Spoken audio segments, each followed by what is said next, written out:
What's up, guys, and welcome back to the channel. And as per request, we are here with the worst stoppages in the UFC tier list. That's right, following yesterday's main event where there was a lot of controversy around the stoppage, a lot of people calling it an early stoppage because Jared Cannonier was still on his feet, he was still standing, and he was still swinging back and had his hands up. And so a lot of people questioned that stoppage. So to go along with that, I've compiled 20 different stoppages, and I'm going to be sorting them into a tier list based on either way too late, late, a good stoppage, early, or way too early. So we're going to have 4 of each, 4 to fit in each category. And yeah, let's get into it. So the reason for making this video, Cannonier versus Amavov, it's got to go in way too early. I think everyone is on the same page here. You got to let the guys have a shot. You got to let him have a chance to get back in the fight.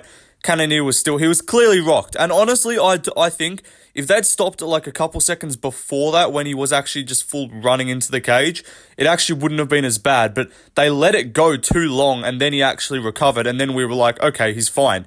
But if you'd stopped it before that, people were like, okay, yeah, he was running all over the place, he was wobbled bad. Probably wouldn't have had as much controversy. Still probably would have been people saying it was early, but the optics of it would have been not as bad because he was still wobbling around then. But he was recovering here, and I picked Amavov, and I was happy to see Amavov win because if you know, on stream, there was some organization, there was some agreements that were made, there was a little bit of an arrangement that I avoided by Amavov getting the win. So I was happy that he won, but it was definitely an early stoppage. You got to let him go. Cannonier was like this wasn't like they were wobbled out on their feet, and then as soon as you stop it, they kind of be like, oh, what do you mean? And then they're wobbling around still. This was like he'd got to a point where he was defending himself properly. He did still look a bit out of it, but it wasn't like he was like, this was not some crazy, like he was just running all over the place, and then you stopped it then. This was like he planted his feet, he was blocking shots, he threw a hook back, and then the ref stepped in. So yeah, definitely an early stoppage from Jason Herzog. Let's move on though to another fight. Now we go to the other end of the spectrum, and I'm not talking about autism, but I'm talking about Jalen Turner versus Bobby Green, which was a very late stoppage, way too late. This went out of the like, oh, he was trying to give him a chance to like, bro, the fucker's dead, like he's unconscious, and you're just letting him get punched in the face. Definitely a late stoppage. Kerry Hatley was absolutely smoking. I don't know what he was doing. Look, based, maybe, like, just like let him die. No, but all seriousness, this was very late. This definitely took some years off Bobby Green's life. Definitely a dangerous stoppage here. And I'm not going to try to bitch about stoppages. I'm not going to whine about them and be like, but like, honestly, it's more bitchy to like whine about late stoppages. Because late stoppages, at least, bro, like the fighter's signing up for a fucking professional cage fight. They know that they're going to take brain damage regardless. Who gives a fuck? Let's be honest. But early stoppages, I think that's where the complaint comes more, because early stoppages, you're stopping him from taking any damage. Like with his late stoppages, it's like, okay, fair enough. You got knocked out in a fucking fist fight. That's what happens. But with early stoppages, it's like, did he really get knocked out, or did the referee just decide to stop the fight when he wasn't actually knocked out? Like, so yeah, but this one, Bobby Green versus Jalen Turner, I think everyone can agree it was definitely a late stoppage. But let's move on to another fight. Next up on the tier list, we've got Sean O'Malley versus Aljamain Sterling. I'm going to put this in early. Not very early, not way too early, but early. I think this was definitely a decent stoppage, but I think I would be lying if I said I thought this was like a perfect stoppage. Like, Aljo was taking a lot of shots, but there was no point here where he looked just completely gone. There was no point where like his head was just bouncing off the canvas. Like, he was getting punched. There was no point where, when they get punched and they go like, they're like partially unconscious and then they wake back up. There was none of that. He was trying to get his legs involved. He was trying to like get some guard back, or he was trying to push on the hips or anything like that. He looked like he was actively defending himself. This was not just a fucking dead body getting punched like Bobby Green and Jalen Turner. This was a guy who was actively trying to defend himself, also in a world title fight. This guy lost his belt because of a stoppage, which, fair enough, maybe he would have got finished anyway, but I think it was weird because, again, similar to Cannonier and Amavov, if they'd stopped it a bit earlier, I actually don't think people would have minded it. But it's like he rolled over, and it looked like that was at the point where he was almost most recovered. He started to roll over, he started to look to get back to his feet, and then the ref stopped it. So very interesting stoppage. I would go with early, but not terribly early. It's not like you'll be like, okay, you completely robbed us of a satisfactory ending to the fight. Like many people do believe with Cannonier Mavov. But whatever, let's move on to another fight. Justin Gaethje versus Cowboy Cerrone is going to go in late. Now, this is not like a death stoppage. It's not like the referee's just trying to kill the fighter. But this was definitely late. Justin Gaethje literally had to fucking look at the ref and pause and stop and say, bro, stop this fight. I'm about to fucking punch him in the face again. That you know it's late when the fighter themselves is like getting angry and not wanting to continue punching their opponent. Like, fighters sign up to beat the fuck out of their opponent until the ref stops it, and then Gaethje was trying to stop it himself. Like, that's how you know this shit was late. Jared Villal, this guy is going to feature on another one of these, or maybe a couple. But yeah, he's definitely not the best ref. Definitely one with the late stoppages a lot of the time.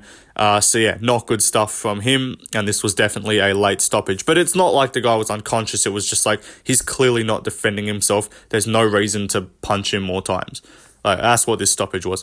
Let's move on, though, to another fight. Next up, we've got Pereira versus Prohaska. This, obviously, you know this fight took place. UFC 295 was the main event, and it did end somewhat anticlimactically. Look, it was this was nowhere near as bad as Cannonier Mavov. I'm putting it in early, by the way, but this was nowhere near as bad as Cannonier Mavov. This was not like the earliest stoppage ever, but I think the fact it was in a title fight and the optics of the fighter getting up straight away to his feet was not the best. Now, I actually defended this stoppage somewhat. I didn't say this was a good stoppage, but I was like, you can see when those elbows were landing, he did sink back. That was not like, some people are saying like Yuri willingly pulled guard. No, he didn't pull guard. Pereira was on top of him. But yeah, like the knockdown it wasn't like a crazy, like he just face planted. The knockdown was not something to be like, oh my God, I am about to have to stop this fight. This fighter is clearly badly hurt. Like, it was a drop to one knee, and then he was just on the legs, and then Pereira was just elbowing him. But what I don't like about the stoppage and why it was early is because as soon as he fell back just a little bit, like as soon as he did fall, even though he did fall back, and that probably is an indication that he might have gone out for a second, like Yuri's gone out before. He literally said he got fucking KO'd by Reyes. Like, he got flash KO'd with the up kick by Reyes, and survived. So like, just because he falls back immediately, you don't have to stop. Like, let him get to that new position, let him fall into that position, and then if he keeps getting punched, then you can stop it. Like 2 or 3 more, and if Yuri wasn't doing anything, we would have been fine with it. But it was just because as soon as Yuri fell back, Goddard immediately stepped in. Goddard's obviously, he stopped the Aljo O'Malley fight. He's going to be on here a lot. But as soon as Yuri fell back, he stepped in immediately. He's like, over. Hey, buddy, listen. The fight's done. So yeah, that was definitely, he pulled the trigger a little bit early in my opinion. But let's move on though to another fight, sorry. So next up on the list, we've got Denise Bondar versus Carlos Hernandez. This is going in way too late. If you guys did not see this, which I don't blame you, because it was on the prelims of an Apex card, this is a true hardcore fans. If you know, this stoppage was fucking almost killed a man. Denise Bondar got slammed. It got ruled to be a headbutt that knocked him out afterwards as he came down. He was unconscious after the slam.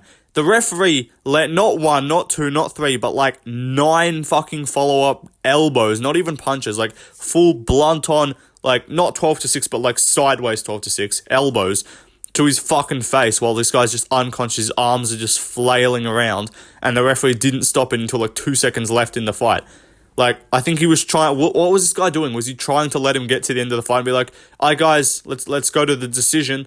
This guy's clearly unconscious, but yeah, fight's not done." Like, what the fuck was he doing? This was so late. Go back and rewatch this fight. I genuinely was like, Jesus Christ, that looks like something you'd see on some Twitter video, like, student gets violently knocked out and follow-up elbowed and ends up in hospital. Like, this seems like some fucking street fight clip of someone getting their head bashed in that you would see on Twitter.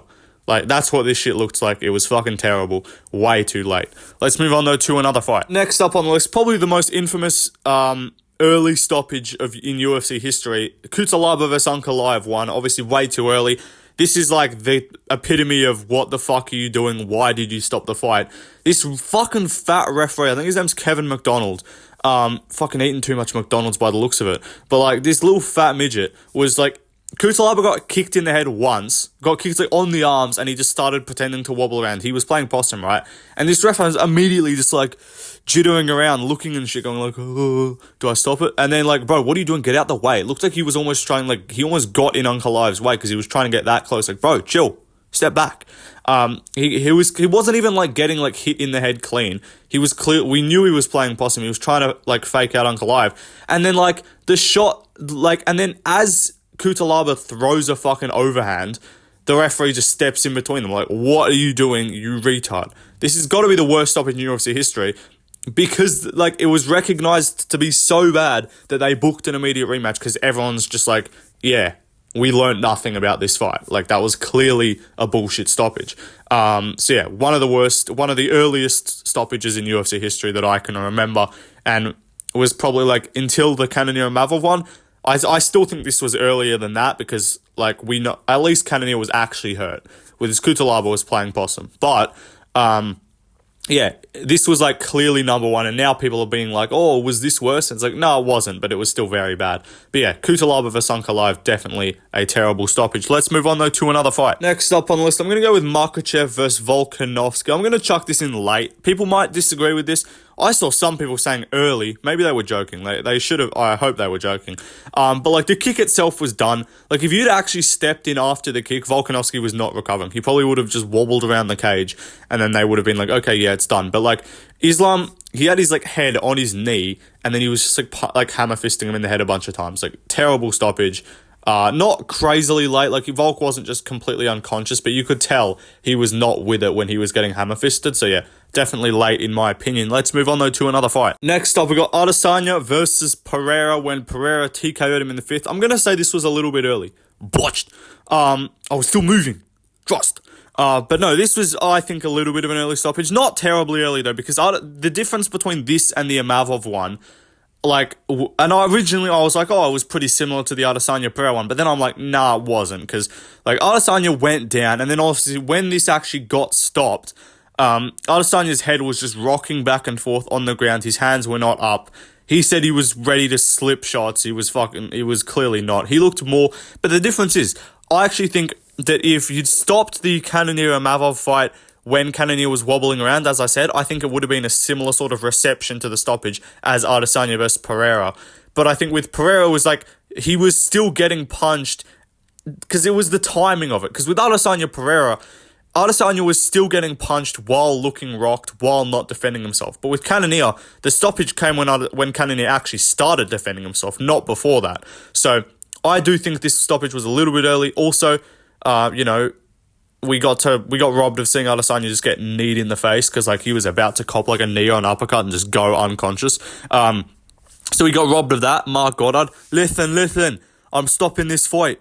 Buddy, hey, are you a fucking referee? You fucking moron. But yeah, that's Mark Goddard definitely been on the wrong end of a couple early stoppages. Definitely been not doing a great job in some of these title fights.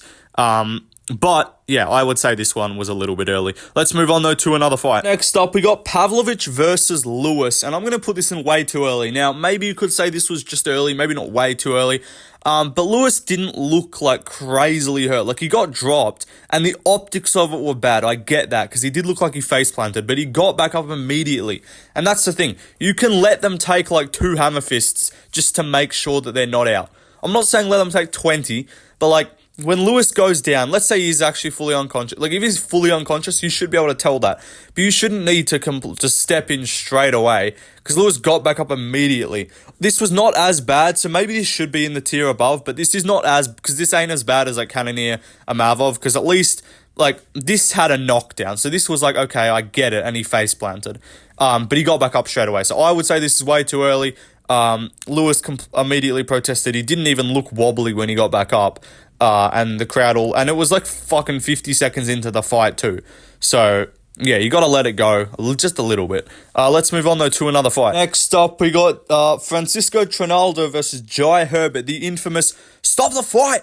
The infamous, like the incident that literally got Dan Hardy fired as a commentator because he was like trying to press Herb Dean and question the stoppage. This was definitely late. Bro, look at this fucking look at this screenshot of this fucking unconscious man and then be like, okay, yeah, this fight continued and he took another 3 punches afterwards. It was definitely way too late. It's not like he took 20 hammer fists, but it was the fact like he's clearly fucking unconscious. Trinaldo had to like hold the guy's head and like be like, bruh, he's fucking out, and then punch him, and then, yeah, it was obviously way too late. We can agree. But let's move on, though, to another fight. Next up, we got Khalid Murtazaliev versus CB Dollaway. This was a late stoppage. I actually didn't watch this fight live, but I was looking for, like, on YouTube for some other late stoppages because I was trying to, like, what's some good ones to put in? Like, what's a good example of something that was late but not, like, awful? This was pretty late. I'm not going to say very late because it's not like there was like a massive knockdown. It was like he was just on the ground getting beaten up, if I'm not mistaken. And yeah, it was definitely an extended beating that could have been stopped sooner. But let's move on though to another fight. Next up on the list, we got Bruno Ferreira versus Dustin Stoltzfus. Now this was the other one of the sort of, I guess you could say, controversial stoppages from the weekend. I thought this was fine. I said this was a good stoppage. I saw no issue with this because, in my opinion, he was clearly out on his feet. Like, I have no idea how he wasn't fucking flatline KO'd by a spinning elbow. Fair play to his chin. But yeah, he was clearly rocked. He was wobbling around. Maybe you can let him take another shot, but I think it's actually cooler just to, like, have the walk-off KO. Like, you don't... Like, I feel like he might not have gotten a bonus if he had to punch him, like, another 5 times. Like, because, you know, the UFC doesn't usually give out bonuses when it's, like, an extended TKO. Apart from O'Malley, I'm pretty sure. But... yeah, this was a sick KO. I wouldn't have said it was early. You could tell, like, there was a massive... because he was already rocked before the spinning elbow. He'd already been taking damage.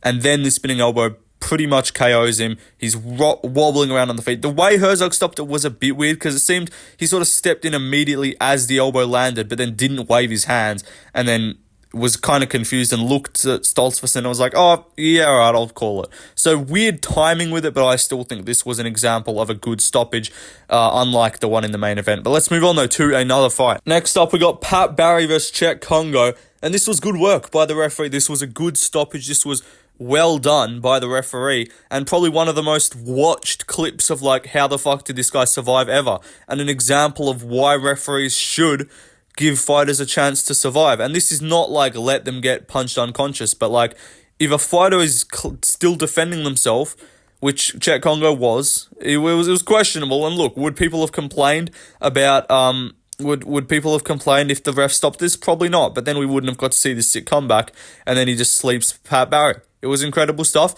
and he gave us one of the most watched clips of all time in the UFC. But let's move on, though, to another fight. Next up, another good stoppage. Pereira versus Jamal Hill. This was good because maybe it could have been stopped a little bit earlier, but also the reason why it was good is because, you know, Jamal Hill, let's be honest, probably needs to take a few extra shots just to kind of knock some sense into him. But I guess he hasn't had any sense knocked into him because he's still been yapping on Twitter saying that Pereira shouldn't be able to celebrate a knockout win against the guy who's been shit-talking him for the last fucking month. So, yeah, weird stuff. I was fine with the stoppage. If they'd stopped it immediately after the KO and just said flat line, like walk-off KO, would have been sick. But the ground and pound was good. And yeah, it was Jamal Hill, so no one's complaining. But let's move on, though, to another fight. Next up on the list, we've got Priscilla Cachoeira versus Valentina Shevchenko, the infamous... I don't know what the fuck this guy's doing. When Dana was like, no, you moron. You're in there to protect her from herself. This was like, was it Mazzagatti or Yamasaki? I forget. But this was one of the most extended beatings in UFC history. Valentina Shevchenko put this bitch in a crucifix for like 2 rounds and just beat the shit out of her. I think she got the finish eventually from memory. I don't know, because like it went on for that long. Sometimes those beatings that... Priscilla Cachoeira has been on the wrong end of a lot of these. Against Jasmine Jasudavicius as well. She got beat the fuck out of for like 3 rounds and eventually got finished.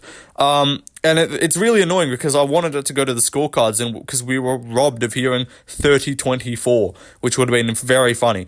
But whatever, let's move on though to another fight. Next up on the list, we've got Davison Figueiredo versus Joe Benavidez. This one, it's a different case because this was not a KO, but it kind of was, because he was getting fucking... Obviously, the fight ended in a submission, but it really could have been stopped before this. He got dropped, like, 4 times. This was actually, like, a fucking execution. Like, this was mean. This was not nice to watch. And then even the submission afterwards, everything about this was late. He have to go unconscious and then wake up screaming. Poor Megan O'Leary. But fair play, she stuck by him. Let's move on, though, to another stoppage. Next up, we've got Justin Jacoby versus Dominic Reyes. Now, I liked this stoppage. I thought this was good. This was a much better example of what to do when a fighter is getting rocked all over the place. You wait, you let them see if they can fight back. Jacoby actually got knocked down. He got back up, and then he was stumbling away, and then you stop the fight. This was good work by the referee. As Dominic Cruz would say, great work by the referee to let this guy try and get back into the fight. I wish all referees would do that. You can't go a single card without giving a dig at Keith Peterson. But yeah, this was a good stoppage. And I was just trying to think of another example to put in the good stoppage tier. So I went with this one because it's recent. But let's move on, though, to another fight. Next up for the early stoppage, we've got Cejudo versus Dominic Cruz. Again, smell like alcohol and cigarettes. Dominic Cruz, again, cannot go a single broadcast without mentioning this.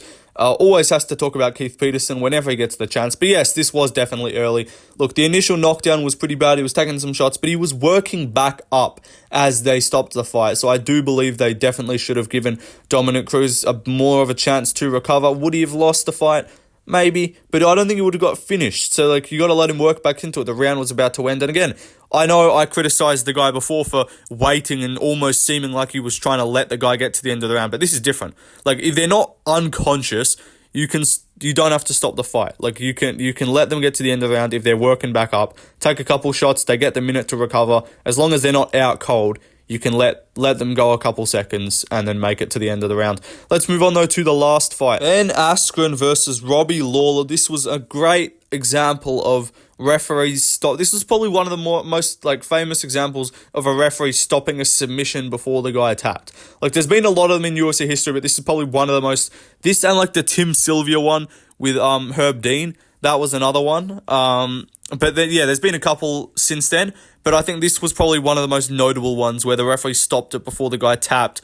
And also, in this fight had a late stoppage and an early stoppage because Robbie Lawler arguably should have been given a TKO win because he was beating the fuck out of Ben Askren, and most referees would stop that. Fair play, Ben got back in the fight. So I know some people would be like, how could you say it was a late stoppage if the guy got back in there? But it almost had two bad stoppages because Ben arguably should have been finished, but then this submission definitely shouldn't have been awarded. But let's move on, though, to the end of the video. That is it. Hope you guys enjoyed. Let me know what ones I missed. I'm sure there's a lot of them because there's a lot of bad refereeing. So, yeah, I'm sure I missed some late stoppages. I'm sure I missed some early stoppages. Obviously, there's a bunch of good stoppages. I could have gone with fucking any, but these are the ones I put are good examples of the guy being hurt, the guy getting dropped or not looking too good, but then you let them either back in there or you stop it at the right time. So I think those are some good examples there. If you disagree with my picks, let me know. But apart from that, I'll see you guys in the next video. Peace out.